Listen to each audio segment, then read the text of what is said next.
Hello dear student, welcome once again. प्यारे बच्चों, previous वाले वीडियो में आपने सीखा कि किस तरीके से हम लोग क्वेश्चन नंबर 3 और 4 को सॉल्व करते हैं। इस वाले वीडियो में हम लोग सीखेंगे कैसे हम क्वेश्चन नंबर 5 और 6 को सॉल्व करना है। बाकी अगर आपने प्रीवियस वीडियोस नहीं देखे या नेक्स्ट क्वेश्चंस में अगर आपको डाउट है तो सारे वीडियोज़ के लिंक ना मैं आपको नीचे डिस्क्रिप्शन बॉक्स में प्रोवाइड करा दूंगा। चलिए स्टार्ट करते हैं। यहाँ पर बोल रहे हैं हमसे क्वेश्चन नंबर 5 में कि डिवाइड 53,968 बाई 267, यानी कि इसको डिवाइड कीजिए इतना से and check the result by the division algorithm.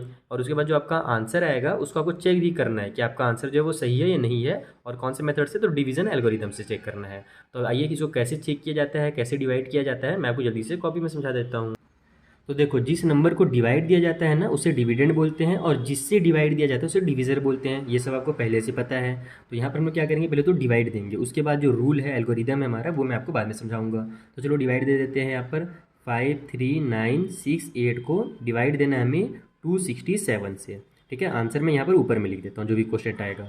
तो हमारे पास यहाँ पर देखो 267 है। यहाँ पर हमारे पास जो यहाँ पर अब 3 डिजिट है, तो हमको भी कम से कम 3 डिजिट लेना ही पड़ेगा, उससे छोटे में तो काम बनेगा नहीं। तो हमारे पास शुरू का 3 डिजिट है 539। तो अब दिमाग लगाओ कि इसका टेबल हम लोग कितने टाइम पढ़ें कि इतना आ जाए। तो बहुत ही सिंपल है। देखो 200 है, 200 टेबल अगर अपन 2 बार पढ़ते हैं तो 400 आता है, लेकिन साथ में हमारे पास 67 भी तो है ना, इसका भी तो टेबल 2 बार पढ़ना पड़ेगा। तो इसका मतलब 2 या 3 बार में इसके आसपास आ जाएगा। 3 बार तो नहीं जाएगा, क्योंकि 200 का टेबल अगर मैं 3 टाइम पढ़ूंगा तो 600 पहुंच जाएगा। तो या तो 2 बार में आएगा या तो फिर 2 बार में इससे ज़्यादा हो जाएगा। तो इसके लिए हम लोग को क्या करना पड़ेगा, साइड में जाकर के जल्दी से चेक करना पड़ेगा। तो 2 टाइम मल्टीप्लाई कर लेते हैं, इसका 14 हो जाएगा, कैरी हो गया 1, 12 और 1 13 का 3, कैरी हो गया 1, और ये हो जाएगा हमारा 2 2 4 और 1 5। तो 534 आ रहा है 2 टाइम पे हमारा, यानी कि जो कि इससे छोटा है, तो हम लोग 2 टाइम पे ले लेंगे 534। अब इसको सब्ट्रैक्ट करेंगे तो कितना बचेगा, यहाँ पर 5 बचेगा, ये तो पूरा 0 0 हो जाएगा। अब अपन 6 को उतारते हैं, एक डिजिट को, तो एक डिजिट के उतारने से काम नहीं बना, अपने को दूसरा डिजिट भी उतारना पड़ रहा है। तो पहले क्या करेंगे, यहाँ पर 0 लगाएंगे, उसके बाद ही यहाँ पर 8 उतरेगा। इसको देखो इस तरीके से भी किया जाता है, जैसे 0 के अभी हम लोग 6 उतारे ना, एक डिजिट उतारा रहे, तो अब हमारा काम नहीं बन रहा है। तो 267 का टेबल 0 टाइम पढ़ेंगे हम लोग, यहाँ 0 लिख करके, तो यहाँ पर हमारे पास 0 आ जाएगा। फिर इसको सब्ट्रैक्ट करेंगे 56 को, यानी 0 से, तो 56 ही आएगा। उसके बाद 8 को उतारा जाता है। ये मतलब एकदम स्टैंडर्ड तरीका है। बाकी आप 0 लगा करके दूसरा 8 भी यहीं पर डायरेक्ट लिख भी सकते हो। ठीक है, बाकी अगर आप बच्चों के तरीके से समझना चाहो एकदम डिटेल में, तो ऐसे किया जाता है। अब हमारे पास 568 आ गया। हम फिर जानते हैं कि अगर 3 टाइम टेबल पढ़ेंगे तो 600 पार हो जाएगा। तो हम लोग फिर से वही 2 टाइम वाला ले लेते हैं। 2 टाइम पे हमारे पास कितना आया था, 534 आया था। चलो सब्ट्रैक्ट कर लो, 8 में से 4 माइनस हुआ तो 4 आ गया, 6 में से 3 माइनस हुआ तो 3 आ गया, ये तो मेरा 0 हो जाएगा। तो 34 जो है मेरा रिमाइंडर बच जा रहा है। ठीक है, तो अब हमारा जो रूल है वो क्या कहता है, हमारा जो रूल है, ठीक है ना, यहाँ पर आप लोग चेक करके लिख लेना कि अपन अब चेक कर रहे हैं यहाँ पर से। तो रूल ये है कि जो डिविडेंड होता है, ठीक है, जिसको अपन ने डिवाइड किया है, वो क्या होता है, वो इक्वल होता है हमारे डिवीज़र डिवीज़र मल्टीप्लाई कोशेंट के। ये जो आंसर आया है ना, इसको कोशेंट बोलते हैं, QUOTIENT, कोशेंट। और जब इन दोनों को मल्टीप्लाई करो और अगर कुछ रिमाइंडर बचा हुआ है तो उसमें प्लस कर दो रिमाइंडर भी। इसको जो बच जाता है ना, इसको रिमाइंडर कहा जाता है। तो यहाँ पर मैं लिखूंगा रिमाइंडर। ये हमारा रूल है कि जो डिविडेंड होता है वो इक्वल होता है डिवीज़र मल्टीप्लाई कोशेंट के। इन दोनों का मल्टीप्लाई करेंगे और अगर अपन प्लस करेंगे रिमाइंडर को, तो ये जो कंप्लीट आंसर है वो डिविडेंड के बराबर ही आएगा। चलिए अब इसको चेक भी कर लेते हैं जल्दी से। तो डिवीज़र हमारे पास कितना था, 264 था। क्वोशेंट हमने कितना निकाल लिया, 202 निकाल लिया, तो 202 लिख लो, और प्लस कर देंगे रिमाइंडर जो कि हमारे पास 34 है। तो यहाँ पर देखो मैं मल्टीप्लाई करने में टाइम वेस्ट नहीं कर रहा हूँ ना, आप लोग सभी को मल्टीप्लाई करना आता है, जिसको नहीं आता वो जल्दी से सीख लो, क्लास 6 में पहुँच गए हो। तो जब आप इन दोनों का मल्टीप्लाई करोगे तो जो आपका आंसर है वो आ जाएगा 53,934 आ जाएगा। इन दोनों का मल्टीप्लाई करने के बाद आंसर आप लोग चाहो तो चेक कर सकते हो मल्टीप्लाई करके, उसमें प्लस कर दो 34 को, तो हमारा कितना आ जाएगा इन दोनों को प्लस करने के बाद 53,934 मिल करके हमारा 68 हो जाएगा।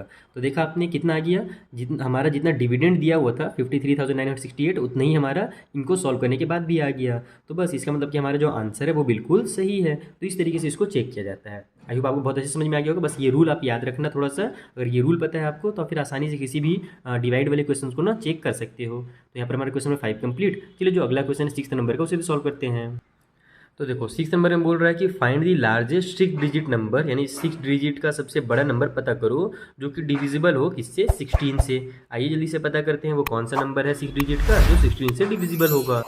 तो देखो इसको पता करने के लिए सबसे पहले तो अपने को क्या करना पड़ेगा, 6 डिजिट का सबसे बड़ा नंबर पता करना पड़ेगा। तो पिछले वाले वीडियो में आपको क्या सिखाया था कि जितने भी डिजिट का सबसे बड़ा नंबर बोल रहा हो पता करने के लिए आप क्या करो, उतने टाइम 9 लिख दो। जैसे यहाँ पर 6 डिजिट का सबसे बड़ा नंबर पता करना है तो आप लोग 6 टाइम 9 लिख दो, ये 3 टाइम हो गया, 4 टाइम, 5 टाइम और 6 टाइम। तो यही जो नंबर है ना, ये 6 डिजिट का हमारा सबसे बड़ा नंबर हो जाएगा। लेकिन क्या ये डिविजिबल है क्या 16 से? तो ज़रूरी नहीं कि ये 16 से डिविजिबल हो, तो उसके लिए हम लोग क्या करेंगे, इसको डिवाइड करके चेक करेंगे। तो चलो जल्दी से डिवाइड करते हैं इसको 16 से। हमारे पास कितना है यहाँ पर, 6 टाइम 19, 9 है ना, ये 3 और 3 6 हो गया।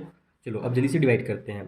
तो 16 के टेबल में हमारा 99 तो आता नहीं है, लेकिन 16 6 हमारा 96 जरूर होता है। तो 16 6 हम लोग 96 ले लेंगे, बच जाएगा हमारे पास 3। यहाँ पर 9 से 9 माइनस होगा तो 0 आ जाएगा, उसको लिखने की जरूरत नहीं है। अब यहाँ पर ये जो 9 है ये उतर जाएगा, तो 16 2 जो हमारा 32 हो जाएगा। उसके बाद सब्ट्रैक्ट करेंगे तो बचेगा हमारे पास यहाँ पर 7, और ये फिर हमारा वही 0 हो जाएगा। ये वाला 9 उतर चुका है, अब इस वाले 9 को यहाँ पर अपन उतार देते हैं एज इट इज़। तो हमारे पास हो गया 79।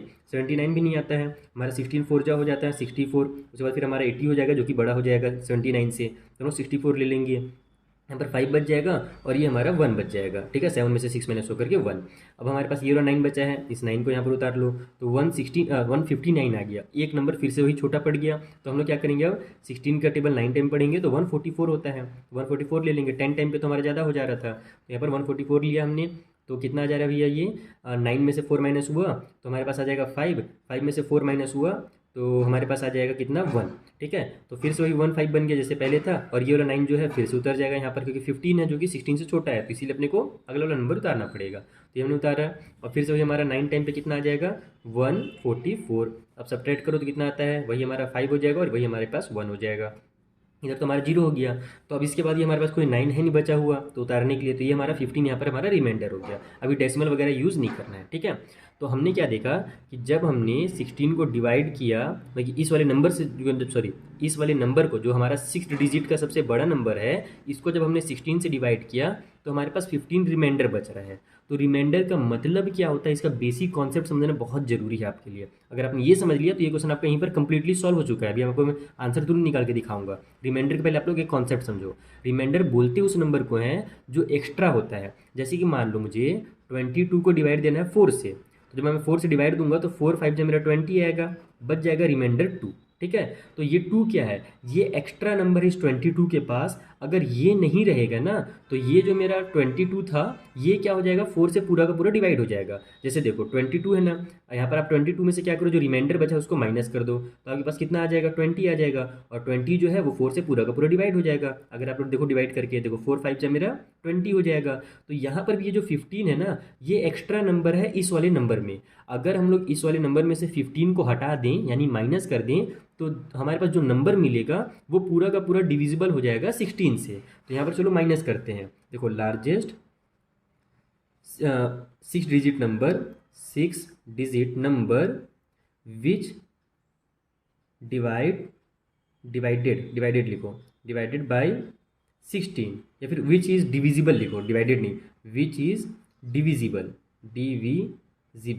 ठीक है, ऐसा 6 डिजिट का सबसे बड़ा नंबर जो 16 से डिवाइड होगा उसको निकालने के लिए कुछ नहीं करना है। जो हमारा 6 डिजिट का सबसे बड़ा नंबर था 9996 टाइम, इसमें से हम लोग क्या करेंगे, माइनस कर देंगे ये रिमाइंडर को, जो कि रिमाइंडर हमारे पास 15 है, तो 15 को यहाँ पर माइनस कर दो। तो अब जो आंसर आएगा ना वो आपका वो बड़ा से बड़ा नंबर होगा जो 16 से डिवाइड हो जाएगा।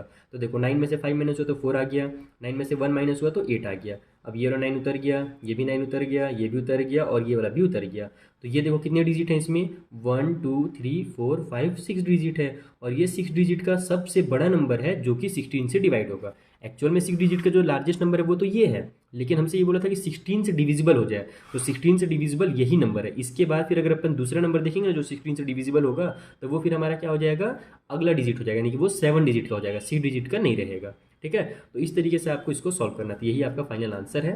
आई होप आपको बहुत अच्छे समझ में आ गया होगा। अगर कुछ भी डाउट हो तो इंस्टाग्राम टेलीग्राम का लिंक मैंने नीचे डिस्क्रिप्शन बॉक्स में प्रोवाइड करा दिया है, वहाँ से आप हमसे कॉन्टैक्ट कर सकते हो। चलिए मिलेंगे हम नेक्स्ट वाली वीडियो में, तब तक के लिए थैंक यू फॉर वॉचिंग।